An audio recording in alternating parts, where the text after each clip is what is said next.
Hello बच्चों, कैसे हैं आप लोग। उम्मीद करता हूँ कि आप सब अच्छे होंगे। आज के इस बेहतरीन से सुबह में चलिए हम एक नया टॉपिक हमारा मैट्रिक्स का शुरू करने जा रहे हैं, जिसका नाम है linearly combination of vectors. Vectors means simply the row matrix which having a single row and maybe n number of column. But in case of vector, we only consider one row and one column. Okay, one row and three or more than column. So a row matrix can otherwise called as the vectors in case of matrix. So in vectors का हम linear combination देखेंगे। कहाँ पे? यहाँ पे the linear combination of vector हम किसे कहते हैं। चलो चलिए फिर देखते हैं। The linear combination of n number of vectors, this vectors are a1 a2 an a1 a2 a3, इस तरह से वेक्टर्स होंगे। The linear combination of n number of vectors each having same number of component, जिसमें कि in each vector में same number of component होगा। इसमें 3 number of component होगा, इसमें भी 3, इसमें भी 3, each having same number of component और एलिमेंट। एग्जांपल क्या है? ए में एक्स वाई जेड है, वाई में बी, सेम हो सकते या अदर अलग भी हो सकते, पर सेम नंबर ऑफ रहेंगे। यहाँ पर यदि एक्स वाई जेड है, यहाँ पर होंगे एम के एल ए2 में, ए3 में पी के पी क्यू आर, इस तरह से अलग अलग हो सकते हैं, पर उनका नंबर सेम रहेगा। ठीक है। कैन बी लीनियरली कंबाइंड, क्या बोलता है, क्या बोला है स्टेटमेंट में? The linear combination of N number of vector, आपको जो एन नंबर ऑफ वेक्टर है उनका लीनियर कॉम्बिनेशन जिसमें ईच वेक्टर में सेम नंबर ऑफ कंपोनेंट और एलिमेंट प्रेजेंट रहेगा, देन उसके इन वेक्टर के लीनियर कॉम्बिनेशन हम कैसे लिख सकते हैं? In form of linear combination, और they are the vectors are linearly combined as, इस तरह से k1 a1 k2 a2 plus k3 a3 dot dot dot kan an. Here the k1 k2 k3 dot dot dot kn, इसको हम आज general हम represent कर सकते हैं ki, where I varies from 1 to n। इसको हम k1 k2 k3 kn को हम क्या बोलते हैं? Scholar multiple of vector here और and a1 a2 a3 a4 a5 dot dot an, इसको हम बोलते हैं वेक्टर्स। जो भी आपको गिवन रहेगा ये वेक्टर्स, जो कि जिसको आपको बोला जाएगा ये वेक्टर जो है a1 a2 a3 an, इसको आप लीनियरली कंबाइन कीजिए। सो इन वेक्टर्स को हम a1 a2 a3 बोलेंगे, और इनके साथ जो स्कॉलर और कांस्टेंट मल्टीप्लाई में रहेगा उसको हम बोलेंगे स्कॉलर मल्टीपल ऑफ वेक्टर्स।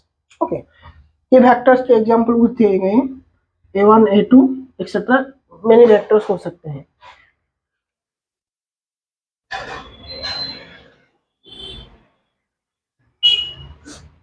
अब हम क्या करेंगे? दूसरा वाला स्टेटमेंट पढ़ेंगे। अच्छा, वेक्टर लीनियरली कंबाइन हो गए। लीनियरली कंबाइन होने के बाद वो किस तरह से लीनियरली कंबाइन हो गए? जब लीनियरली कंबाइन हो गए, क्या उनके बीच के रिलेशन क्या होगा, होना चाहिए? तो इसे हम पहले देखेंगे। The combined vectors may be of two types. जो कंबाइन हुए हैं लीनियरली संबंधी, वो दो प्रकार के हो सकते हैं। क्या क्या हो सकते हैं? पहले हो सकते हैं सेट ऑफ, उसको हम देखेंगे, इसका स्टेटमेंट क्या है। Okay, the set of N number of vectors, तो हम क्या करेंगे? अब जो कंबाइंड वेक्टर थे that may be of two types, दो प्रकार के कंबाइंड, दो प्रकार के वेक्टर्स हैं जिनका हम लीनियरली कॉम्बिनेशन ले रहे हैं।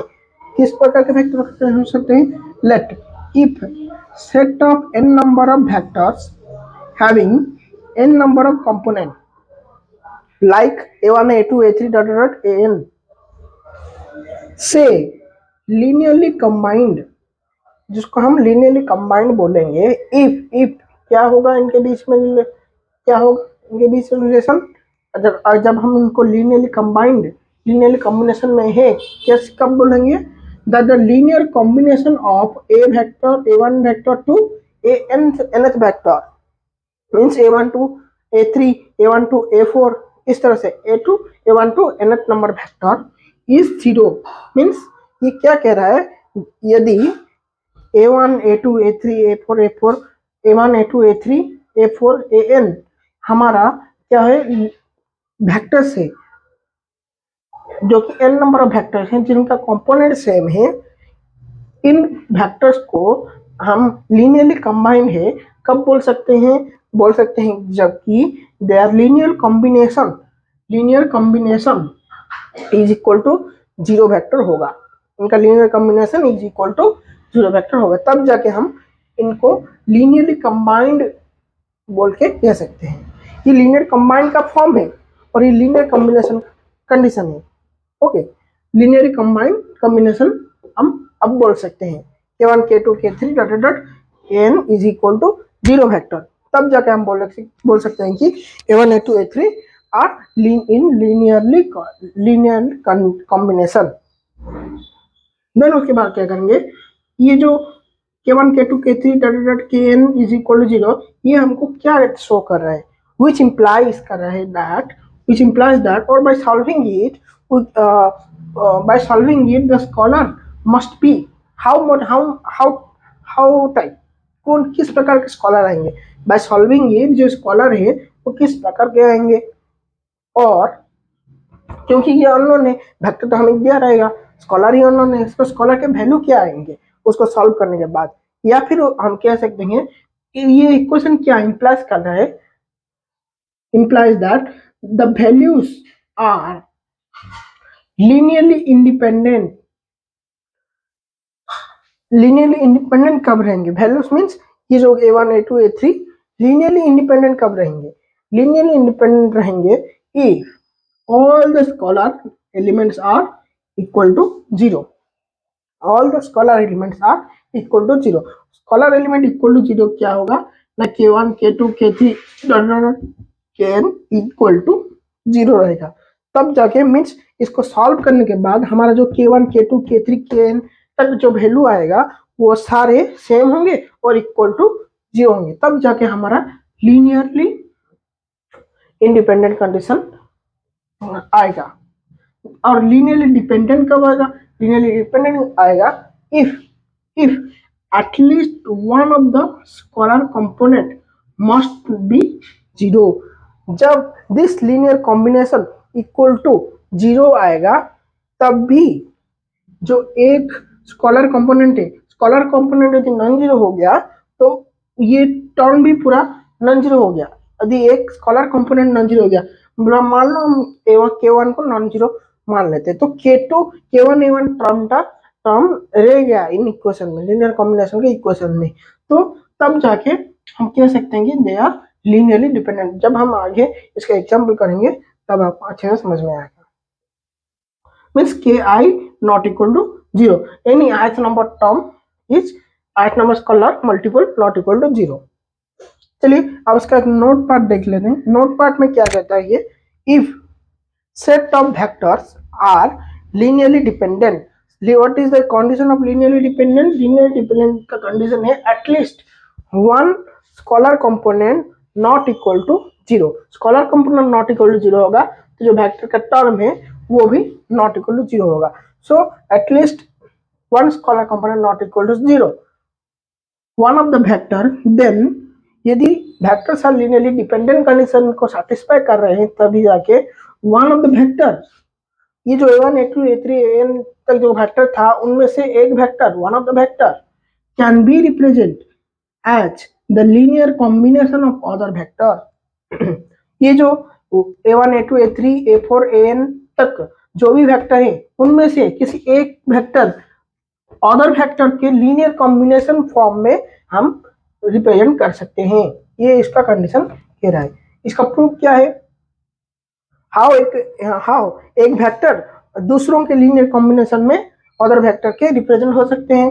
चलिए इसका प्रूफ है, let suppose k1 not equal to 0, k1 को हम नॉट इक्वल टू 0 लेते हैं, तब जाके कौन सा टर्म नॉट इक्वल टू 0 होगा, लीनियर कॉम्बिनेशन में k1 a1 का टर्म नॉट इक्वल 0 हो जाएगा। Then the linear combination of vector can be written as k1 a1 plus k2 a2 plus k3 a3 dot dot kn an equal to 0, ये हो जाएगा। फिर ये non zero है और बाकी के टर्म को हम राइट साइड को शिफ्ट कर देंगे, शिफ्ट कर दिया। फिर k1 को क्या करेंगे, बाकी के टर्म में डिवाइड कर देंगे। डिवाइड करने से हमारा क्या आ जाएगा, a1 is equal to k2 by k1 minus k2 by k1 plus a2 plus minus k3 by k1 a3 minus kn by k1 an। मतलब क्या हुआ, ये 1 by minus 1 by k1 each term में मल्टीप्लाई हो गया। तो हम क्या करेंगे, बच्चों देखो ये k2 है, k3 है, kn तक गया है, ये एक प्रोग्रेसिव मैनर में है, तो इसे हम क्या लिख सकते हैं, ये पूरा टर्म कांस्टेंट है, ये पूरा टर्म कांस्टेंट है, ये पूरा टर्म कांस्टेंट है, ये पूरा टर्म कांस्टेंट है, ये केवल वेक्टर है। तो हम इसको क्या कर सकते हैं, लैम्ब्डा लैम्ब्डा के अनदर कांस्टेंट टर्म ले लेते हैं, स्केलर टर्म, कांस्टेंट नहीं स्केलर टर्म ले लेते हैं, जिसमें क्या हुआ, लैम्ब्डा आई जिसको हम रिप्रेजेंट करेंगे, लैम्ब्डा इज इक्वल टू के आई, क्योंकि ये प्रोग्रेसिव मैनर है, के I means k2 k3 k4 k5 k6 kn तक रहेगा, अपन सब में k1 मल्टीप्लाई डिवीजन में है, डिवीजन में है तो क्या करेंगे, हम इसे डिवाइड कर देंगे सिंपली, सब में सेम है, k1 डिवाइड हुआ है इसलिए सब में k1 को डिवाइड कर देंगे। तो ये जो k आई है वो यार for all, this is symbol of for all, i varies from 2 to n, 2 to n कैसे वेरी होगा ना, 1 1 ऐड करके जाओ, 2 से 3 1 ऐड करने, 3 से 1 ऐड करो 4, 4 से 5, इस तरह से वेरी होके n तक जाएगा। This is the double suffix notation of the matrix. तब जाके इस इक्वेशन को हम कैसे लिख सकते हैं, a1 is equal to lambda 2 a2 plus lambda 3 a3 plus lambda n dot dot dot lambda n an। तब यहाँ पर देखो कि जो एक वेक्टर है जो कि हमारा लीनियर कॉम्बिनेशन में था, जिसका कि scalar component not equal to 0 means all the combination is in linearly dependent condition, then the one vector whose scalar component not equal to 0 can be represented as the linear combination of other vectors, linear combination of other vectors। So this condition is proved। आज के लिए बस इतना ही, अगले में हम how to find linearly dependent and independent vector if you are subjected or given by some given vectors whose n number of components, whose having n number of vector दे होंगे आपको, जिनका कंपोनेंट सेम रहेगा। इसके बारे में हम 3 method है, 3 method का हम 1 बाय 1 डिस्कस करेंगे। पहला मेथड है जो नॉर्मल मेथड है, जो कि बहुत डिफिकल्ट है। देन सेकंड मेथड और वो टाइम टेकन है, डिफिकल्ट नहीं, टाइम टेकन है। देन इसके बाद third, fourth, second, third method जो कि रैंक का मेथड है, जिसको मैं उसके बाद जो ये टॉपिक खत्म होने के बाद जब how to find rank of matrix, तब जाके थर्ड मेथड को हम इजीली यूज कर सकते हैं। Second method is the most useful method by finding the linearly dependent and independent vector. उसको हम अगले वीडियो में देखेंगे। Thank you very much. जय हिंद, जय भारत।